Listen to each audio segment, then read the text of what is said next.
All right, let's talk about China's global strategy. Because right now, in the world of high stakes economics, China's making some moves that, on the surface, seem to completely contradict each other. So we're going to break down what is really going on here. First, let's just start with this staggering number.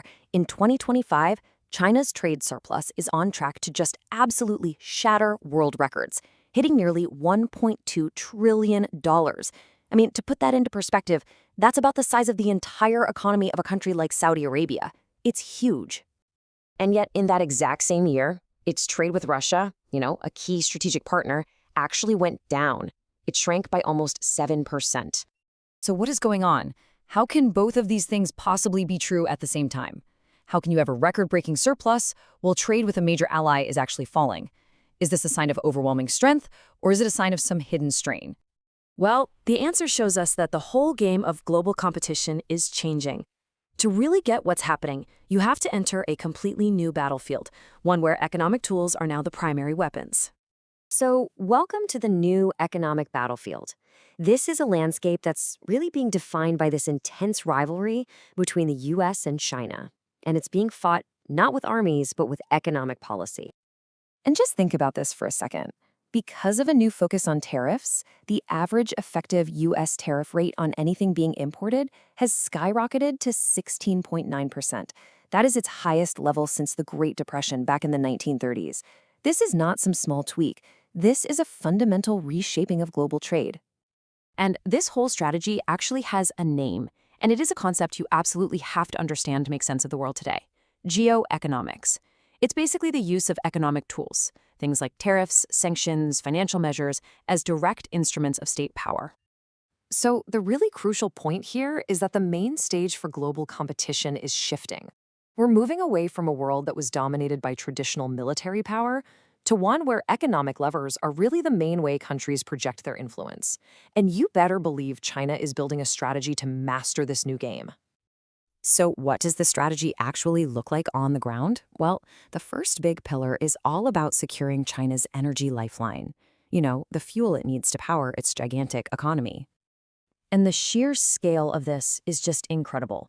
In 2025, China's oil imports hit a record 13.18 million barrels a day.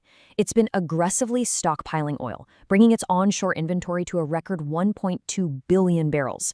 And it's locking in that supply with massive investments, like the over 90 billion yuan from Saudi Arabia's Aramco. See, this isn't just about buying oil, it's a very calculated move to guarantee energy security in a time of rising global tension. This quote from the CEO of Aramco, Amin Nasser, just perfectly captures this long-term vision. He said their commitment to China extends not just for the next 50 years, but far beyond.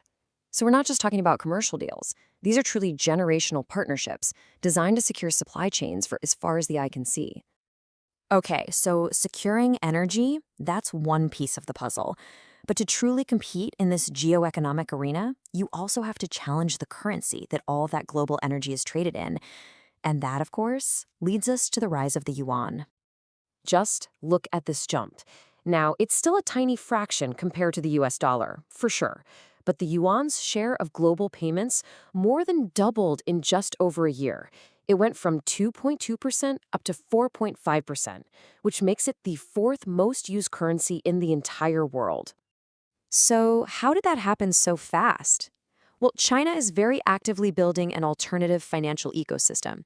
It's positioning itself as a global lender of last resort for developing nations, it's expanding its network of currency swap lines, and it's pushing for more of its own trade, about 26% now, to be settled in its own currency, the renminbi.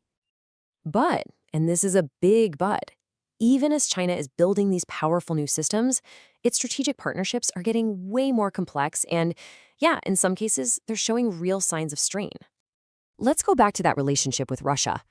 I mean, on one hand, the two countries have been incredibly successful at moving away from the dollar. Over 95% of their trade is now settled in rubles and yuan. But on the other hand, their economic partnership is growing up. It's moving beyond simple political alignment and becoming one that's really governed by cold, hard market forces. And this table right here explains exactly why their trade actually fell last year. It wasn't some big political breakup. It was pure economics. Russia brought in policies to protect its own carmakers, which reduced Chinese imports. Softer global oil prices meant Russian energy exports were just worth less.